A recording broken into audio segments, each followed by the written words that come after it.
தமிழன் தொலைக்காட்சியில டைட்டில் அனிமேட்டரா நான் ஒர்க் பண்ணிட்டு இருந்தேங்க. அப்போ தான் வந்து நம்ம செங்கோட்டையன்லாம் அங்க வந்து வேலை செய்றாரு. செங்கோட்டையன்கிறவரு ஒரு நிகழ்ச்சி தயாரிப்பாளரா இருந்தவர். அவரு சீமன் அண்ணன் கூடவும் ரொம்ப நெருக்கமா இருக்கக்கூடியவரு. ஒரு நாள் வந்து அவரு சில புகைப்படங்கள் டவுன்லோட் பண்ணிட்டு ஒரு டிவிடில போட்டு எடுத்துட்டு வந்தார்.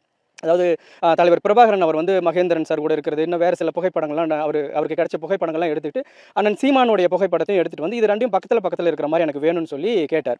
அப்போ நான் எதுக்குன்னு கேட்டப்போ, நாங்க அவருக்கு சர்ப்ரைஸா அவருக்கு கிஃப்ட் குடுக்குறதுக்காக வேணும். நீங்க எடிட் பண்ணி குடுத்தா அவர் வீட்ல ஃப்ரேம் போட்டு வச்சுப்பாரு அப்படின்னு சொல்லி என்கிட்ட கேட்டார்.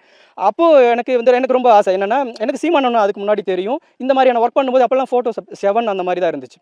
அப்போ ஒரு நேச்சரா ஒரு லைவா ஒரு விஷயத்த பண்றோம் அப்படிங்கும்போது ரொம்ப இன்ட்ரெஸ்ட்டா ஆயிடுச்சு. என்னால முடிஞ்ச அளவுக்கு அத நான் எடிட் பண்ணி குடுத்திருந்தேன். ஆனா இப்போ அதெல்லாம் பார்க்கும்போது எனக்கு நிறைய குறைபாடுகள் தெரியும். அவரோட தலைக்கும் பின்னாடி ஷேடோ வச்சிருப்போம்.